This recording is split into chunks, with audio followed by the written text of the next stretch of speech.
Hey guys, it's Olivia and welcome back to Live in Literature. Thank you so much for all the love and support I received in my last video, and if you have not seen it yet, feel free to head on over to my channel to check it out. Well guys, as you've seen from the title of today's video, we are talking about one of my most favorite book tropes to talk about, and that is the sick and injured book trope.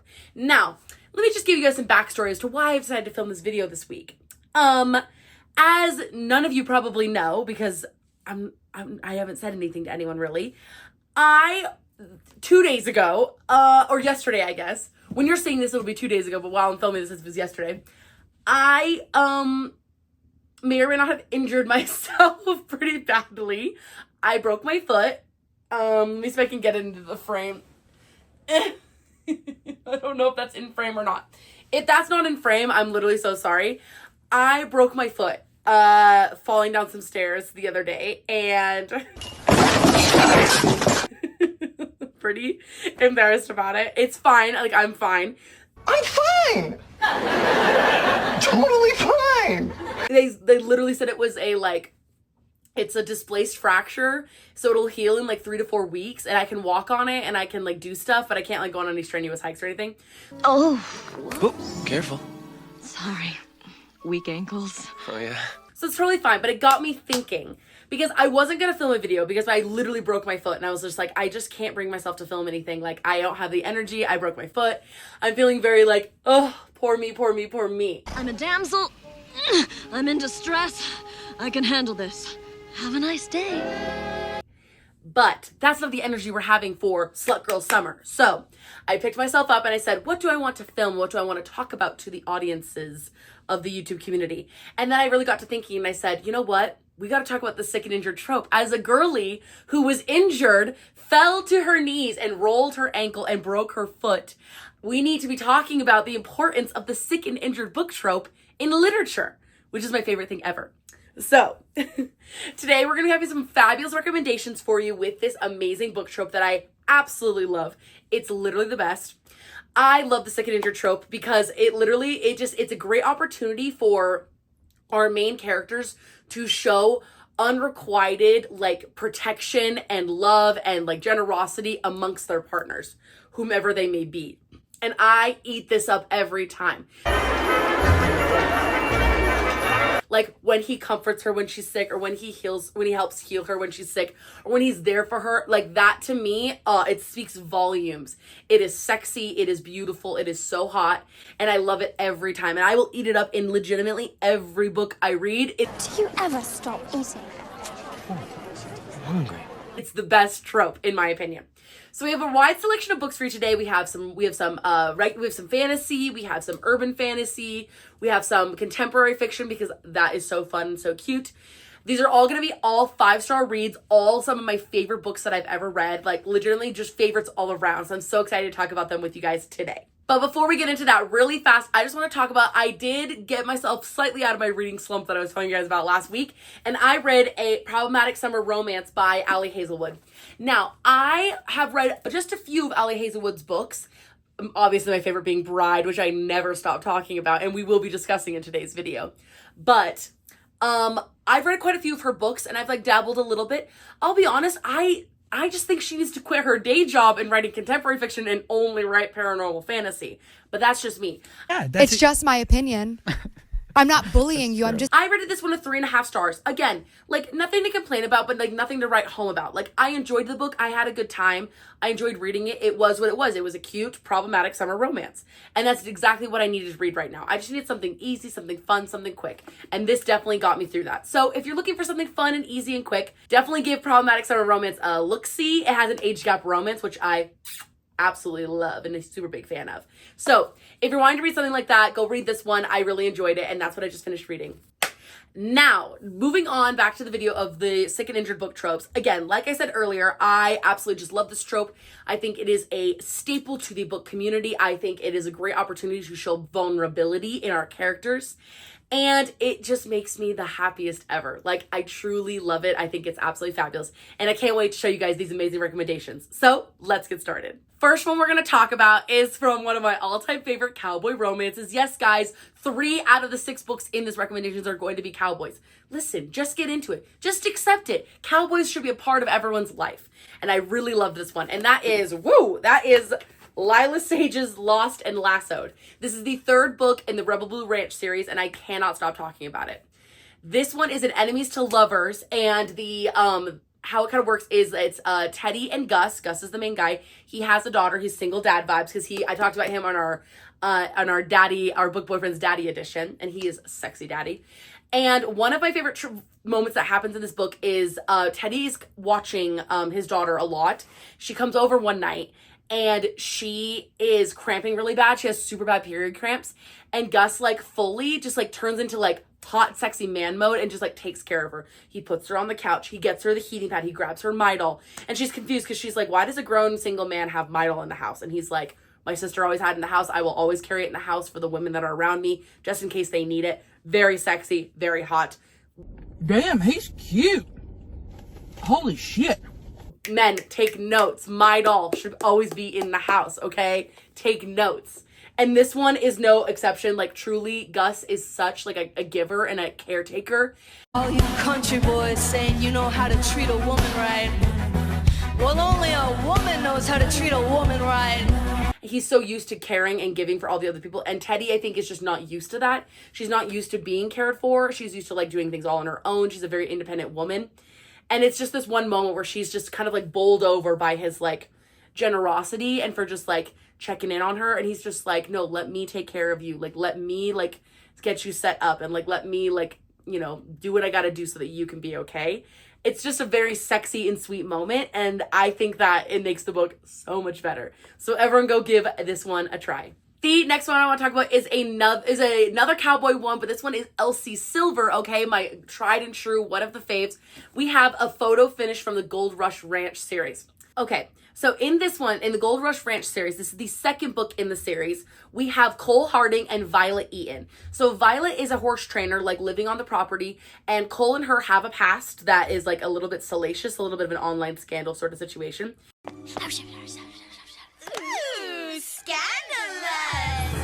But they haven't addressed it and they haven't talked about it. Cole is coming back to live on property, like in this big house that's on the property where Violet works, obviously. And Violet has her own situation and stuff. It's like upstairs, like in the barn. It totally works. And they have like, they're like essentially just trying to avoid each other and avoid like being around each other. But unfortunately, one of the days Violet gets a serious injury. She's out of commission for like 2 months. And obviously she can't live in an upstairs apartment when she broke her ankle. So she broke her foot / ankle. Like her leg is completely out of commission. And I said, a girl can relate, Violet, as someone who just broke their foot. A sister can relate. How does it feel to live my dream? Ah!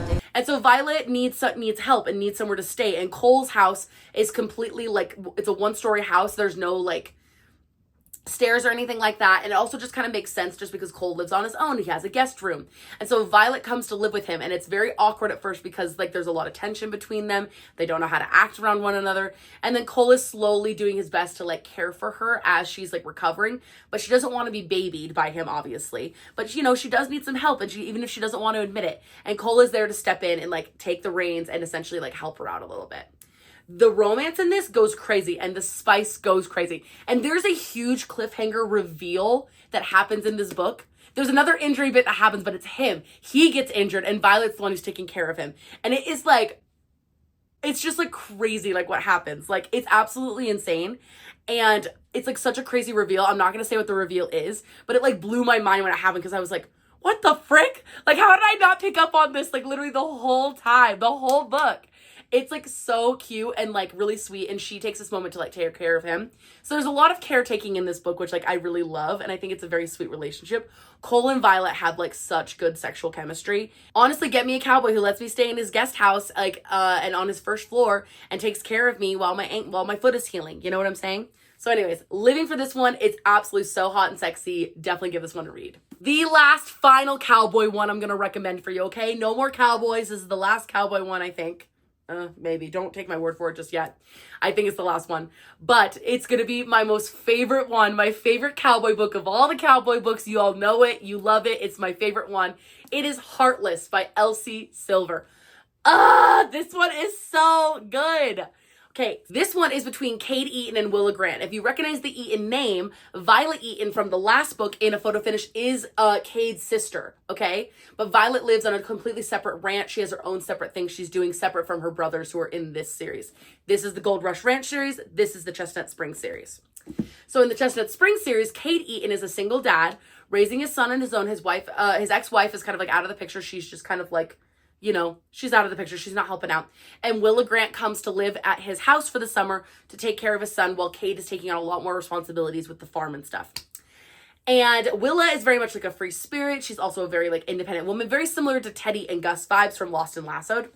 Well, one evening, Cade's son gets so sick and she has to take care of him, but she is like pretty clueless on how to do so in the best way. She's calling Cade, like not knowing what to do. Cade like talks her through it in like the really sexy way. And like it ends up being really peaceful moment. But then the next day, Willa ends up contracting the stomach bug that unfortunately Cade's son got. And she is like projectile vomiting. It's disgusting. She's like, please don't come near me. Like she's in the house and Cade is insisting like he's taking care of her. He's putting her hair up with scrunchies. He's bringing her aspirin. He's bringing her liquids. He's putting her to bed. Like he is like doing the most manly stuff. He's carrying her to bed. Like he's tucking her in. Like the man is taking care of her. And Willa is very like confused and befuddled and is just like, oh my gosh, like I'm not sexy anymore. Like this is probably so gross. And Cade is just like, enough, Willa, like let me just take care of you. Like if you ever let anyone take care of you. And she's like, no. And it just is a really beautiful moment. And as someone who can completely relate to Willa in this moment, like I can totally relate to this sister, like in a million ways. And I just love Cade Eaton's very gruff and grumpy, like, you're going to do this and I'm going to make you do this and you're going to do this for your own good and I'm going to take care of you. Like, lead me when I'm in the mood to be led. It's very hot, very sexy, and it's legitimately like my favorite cowboy book ever.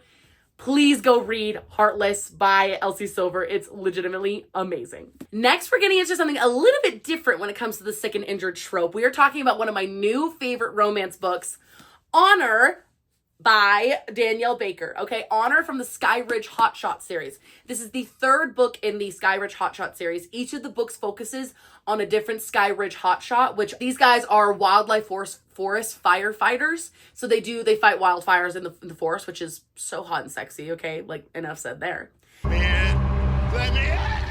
So in this one, we have Xander, who is part of the Sky Ridge Hotshots team. He's been in love with like his best friend's younger sister for like years, but she's married and has 2 kids. Well, unfortunately, Teddy is the name of the girl. Teddy, unfortunately, is recently widowed and pregnant with her and her late husband's like 3rd baby. And in this book, when it goes for sick and injured, Teddy has an unexpected home birth that Xander has to help her deliver the baby.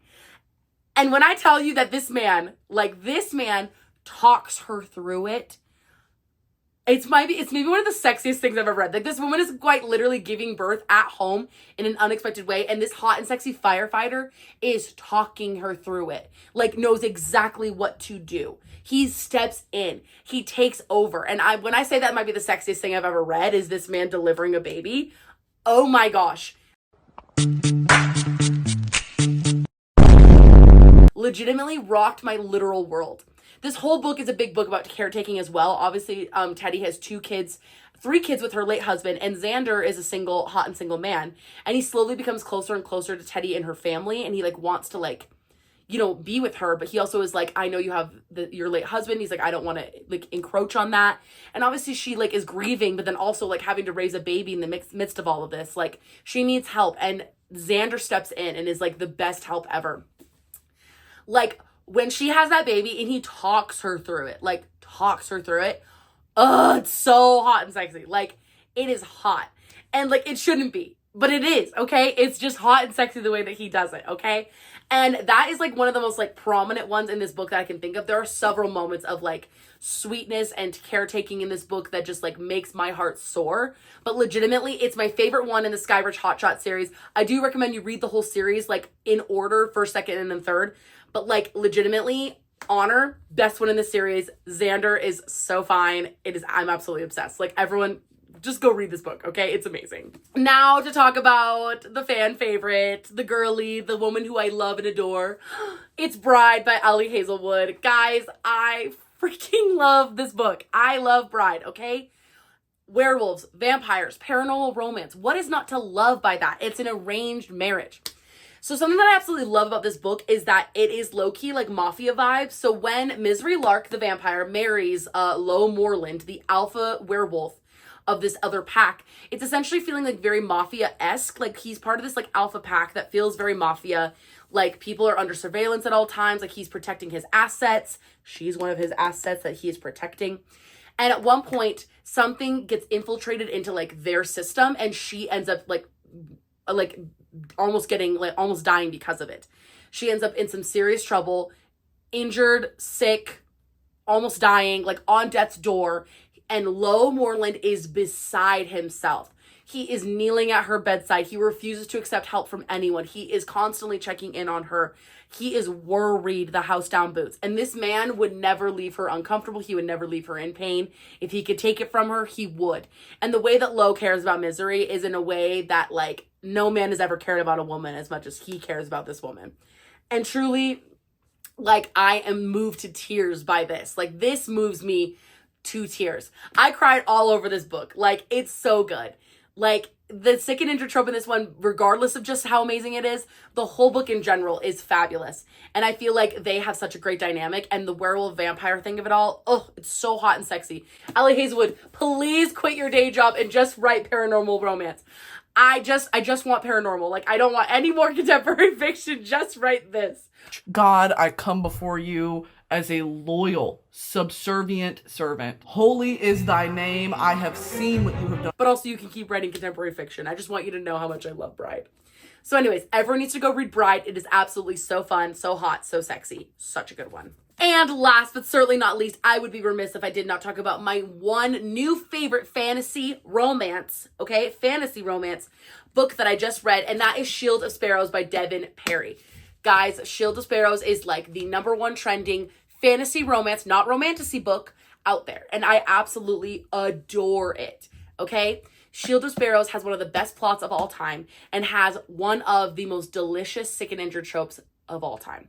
One of my favorites is towards the endish of the book. We have our lead man, Ransom, and we have our lead woman, Odessa. And Odessa gets injured while Ransom is away. And everyone's just like, oh man, when Ransom gets back, he's going to freak out. Oh man, when Ransom gets back, whatever. This man gets back and he is livid within an inch of his life. He is like ready to like tear the room apart when he sees what happened to Odessa. Like he's ready to shred some stuff. And his literally like one of the healers in the room have to like talk him down, being like, Ransom, like chill the frick out. Like you need to calm down. Okay, like she's fine. Like, look, she's fine. And he's like, she's not fine. She almost died. And he like can't handle the fact that he wasn't there when she almost died. Oh my gosh. And along with the second injured trope, one of my favorite things is that like even after the healing, like even after like whomever is injured is like fully healed, like there's this like tiptoeing stage when it comes to like physical intimacy. And like usually it's like the main female protagonist like trying to like lean the main male character like into doing it again, and he's always like, but I don't want to hurt you, I'm stressing, I'm worried, like I don't want to hurt you more. And they're like, please, like I need this, I need to be with you, I need to be connected to you, we need to like reconnect. And there's that in this book, and it Me pulling on my own arm like, stop, this isn't you, look at me. And I'm like, I took her to my penthouse and I freaked out. Sets me on fire. Like legitimately, like that to me is also so hot when they're like the main male character is vulnerable and feeling like I don't want to hurt you more, like I'm worried, and she's like, I want to reconnect with you, like I need this to be part of the healing journey. And then they do, and it is like so hot and sexy. Like it just makes my heart soar, it makes my heart explode. So it's literally one of my absolute favorite tropes. This book is legitimately so good, and I cannot recommend it enough because the sick and injured trope goes hard in this one. So please go read it. So that is all the books with the sick and injured trope that I want to recommend for you guys today. So I hope that you enjoyed this video. And if you did, do not forget to like, comment, and subscribe to the Live in Literature YouTube channel. Guys, I hope you're all doing well. I hope you're all having an amazing summer. I'm still having an amazing summer despite the fact that I broke my foot. It's all going to be okay, guys. I'm doing just fine, doing amazing, having lots of help at home from friends and family and all that. So doing amazing. It's all good. But I hope you guys are staying safe and having an amazing summer. If you guys have any book recommendations or book videos that you want to see, please feel free to comment them down below in the comment section. And I love you guys the most, and I will catch you in the next one. Bye!